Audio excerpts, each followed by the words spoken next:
Con su permiso, senadora presidenta,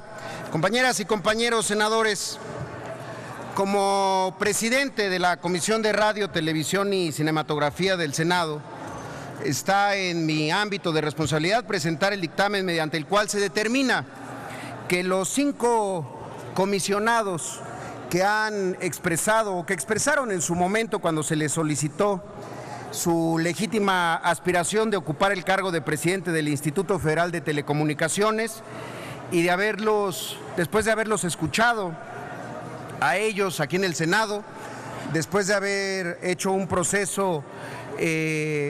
con participación de organizaciones de la sociedad civil, después de haber tenido comparecencias públicas y abiertas, los 5 cumplen con la idoneidad requerida por la ley para ocupar dicho cargo. Pero más allá de presentar ante este pleno el presente dictamen, también es mi deber señalar que el proceso del cual se derivó este dictamen fue un acto soberano y de compromiso republicano con el legado que dejaremos como senadores de esta legislatura. Un legado que tiene que ver con la creación de nuevas instituciones.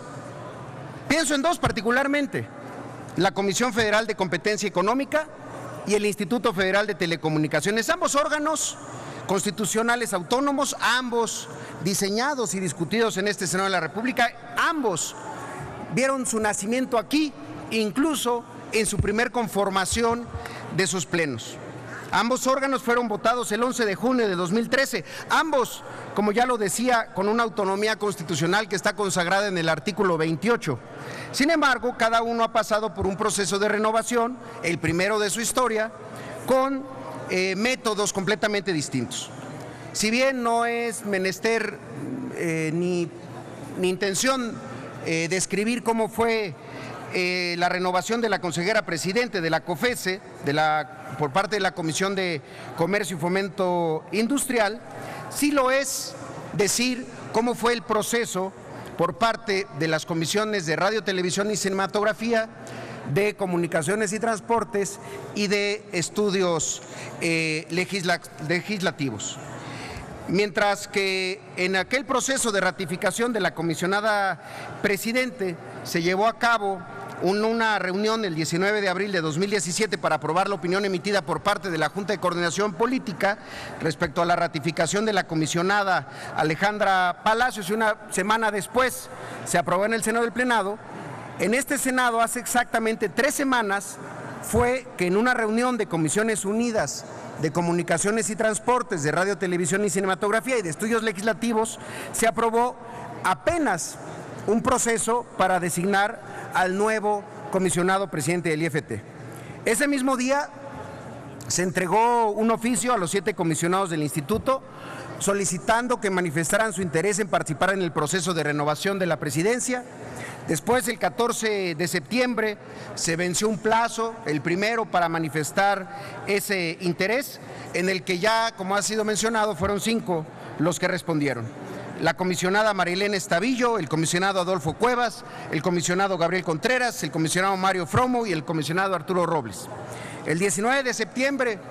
el día del sismo en la Ciudad de México, se emitió el acuerdo que dejaba en claro cómo se abriría el proceso para la designación del comisionado y cuáles serían los mecanismos de participación ciudadana que se habían solicitado por parte de organizaciones y por parte de integrantes de las propias comisiones dictaminadoras.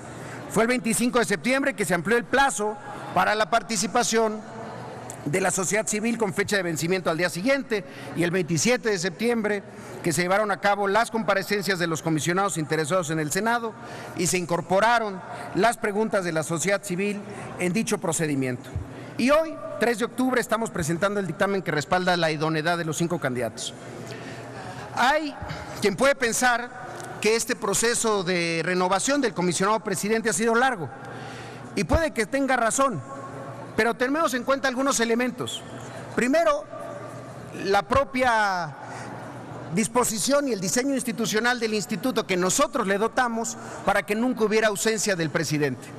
A diferencia de otros casos, el Instituto Federal de las Telecomunicaciones no ha estado un solo día un solo minuto, una sola hora sin la titularidad de su pleno. Fue por este mecanismo que la comisionada Labardini entró en funciones el primer minuto del primer día del mes de septiembre de este año para tener las facultades y que los trabajos del instituto no se vieran interrumpidos. Y en ese sentido yo le hago un reconocimiento a la comisionada por su responsabilidad, por acudir al mandato legal, pero sobre todo por haber hecho desde el inicio muy clara su posición,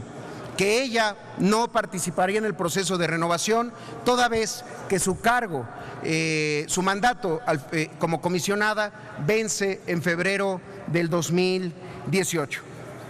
Puede que alguien crea que nos tardamos mucho,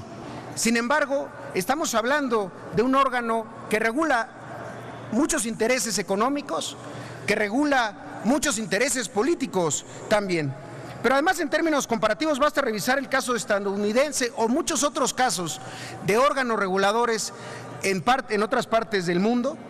Hay uno muy reciente, el día de ayer se ratificó en el Congreso de los Estados Unidos al secretario general de la Comisión Federal de Comunicaciones, la FCC por sus siglas en inglés, en un proceso que duró más de 8 meses. Lo normal es que estos procesos no sean expeditos, que no haya pases automáticos, que no haya designaciones ni favoritos, que haya auscultaciones y procedimientos de revisión que vayan al fondo, no solamente de lo que están planteando hacia el futuro de un órgano autónomo, sino también cómo han votado en el pasado, cuáles fueron el sentido de sus votaciones, las razones de esas posiciones. Porque el órgano autónomo, como cualquier órgano colegiado, incluido el Senado, la Suprema Corte, basa su poder, entre otras muchas cosas, en la certidumbre de la actuación y los sentidos de los votos de manera permanente, porque alguien que puede tomar una posición un día y al día siguiente otra en función de criterios distintos a los que ha establecido en algún momento, pues puede ser que pierda la confianza, la certidumbre, sobre todo cuando lo que se regula son usuarios de las concesiones del Estado mexicano. Entonces, en ese sentido, a algunos les parece bien que en el Senado de la República solamente se hable de los nombres de quienes van a ocupar pues sillones que son sillones vacíos a final de cuentas, sillones como si también de eso se tratara ser senador, de una serie de sillones vacíos de personas que solo vienen a emitir un voto.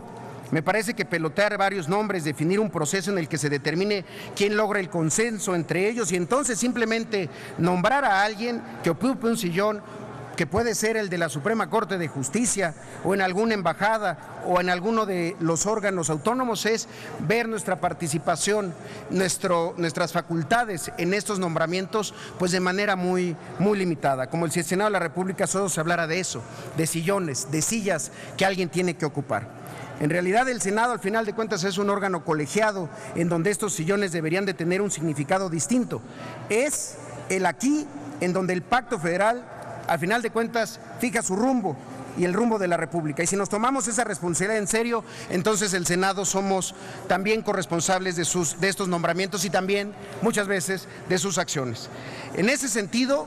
cada uno de nuestros nombramientos debe cumplir con los requisitos técnicos particular y específicos del encargo, claro, pero no solamente eso. Los nombramientos en el Senado también deben de ofrecer claridad a la gente al saber por qué ciertos problemas públicos son definidos como prioridades y otros problemas públicos no lo son, y entonces buscar resolverlos con sentido de responsabilidad política. En resumidas cuentas, el Senado de la República decide si se pone al frente de la mayoría de las personas a las que representamos o si decide darles las espaldas. Y en ese sentido todas y todos y cada uno de nosotros y cada uno de nuestros votos y cada uno de los nombramientos trae consigo esa carga de prueba. Hoy el Instituto Federal de las Telecomunicaciones y quien sea su próxima presidenta o quien sea su próximo presidente tiene una larga lista de pendientes que resolver, y en esa lista la decisión será si nos abstenemos, si nos hacemos a un lado de asumir nuestra responsabilidad en que estos plazos constitucionales se cumplan, en que estos mandatos tengan un buen fin, o si simplemente pensamos que estamos nombrando a alguien que va a ocupar una silla vacía. Aún debe el IFT emitir los lineamientos de neutralidad de la red. Debe de mejorar los procedimientos de licitación para evitar lo sucedido respecto a Tecnoradio y al famoso caso del fantasma. Tiene que emitir los lineamientos generales sobre publicidad cuantificable. Tiene que emitir los lineamientos que fijan los índices y parámetros de calidad a los que se deberán sujetar los prestadores de servicio fijo. Deben de actualizar el cuadro nacional de atribuciones de frecuencias. Deben de resolver la concentración Telmex-Dish. Deben de licitar la banda de 2.5 GHz. Deben de determinar los modelos de costos relativos a la tarifa cero. Entonces, ¿por qué la gente del común estaría interesada en un proceso como este? Porque de lo que seguramente se van a venir a hablar es de todos los beneficios de la reforma en Telecom, pero no se dice de todas las deudas que todavía tiene el órgano autónomo que nosotros nombramos, que nosotros creamos y que estamos en este momento a punto de renovar en su cabeza. ¿Dónde estamos a 4 años de haberse publicado la reforma de telecomunicaciones? Bueno, es de lo que se va a venir a hablar, pero se debe de hablar también de todas las cosas que deberán estar en el encargo de quien funja como presidenta o presidente de este órgano autónomo. En ese sentido,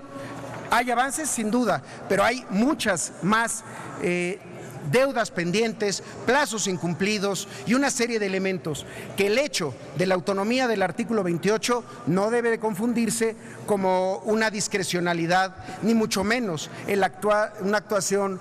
opaca o lejana a las reglas de transparencia que requiere el Estado mexicano y a las personas a las que el día de hoy estamos representando. El dictamen que se encuentra en consideración, pues, es un resultado de un trabajo arduo entre senadores de varios partidos, de todas las comisiones.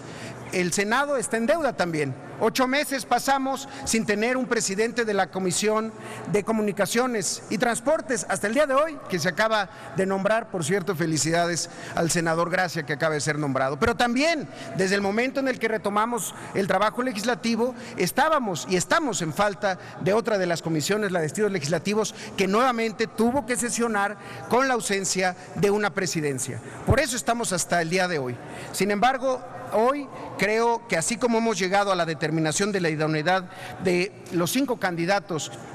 a ocupar la presidencia, es también menester de hacer un razonamiento puntual a los comisionados presidentes, porque todos tendrán la misma carga de prueba, todos para la emisión de un voto a favor que vinieron a expresar en términos de por qué eran mejores unos que otros, pero que poco se habló de cuáles son las razones por las cuales siguen estando en deuda con quienes, a final de cuentas, tenemos que asumirnos como un contrapeso al poder. Los senadores que los nombramos en su momento, los senadores que diseñamos a ese instituto, que les dotamos de una autonomía constitucional y que hoy simplemente no tenemos una respuesta clara de por qué no se cumple con la ley. Que este proceso sirva, que sirva como ejemplo de los que vienen, pero que también sea el momento de ocuparnos también de esa otra tarea que tenemos, no solamente de personas que nombran a personas, sino poderes que controlan a otros poderes que muchas veces no están haciendo lo que la ley les ordena y les indica. Es cuanto, señor presidente. Gracias.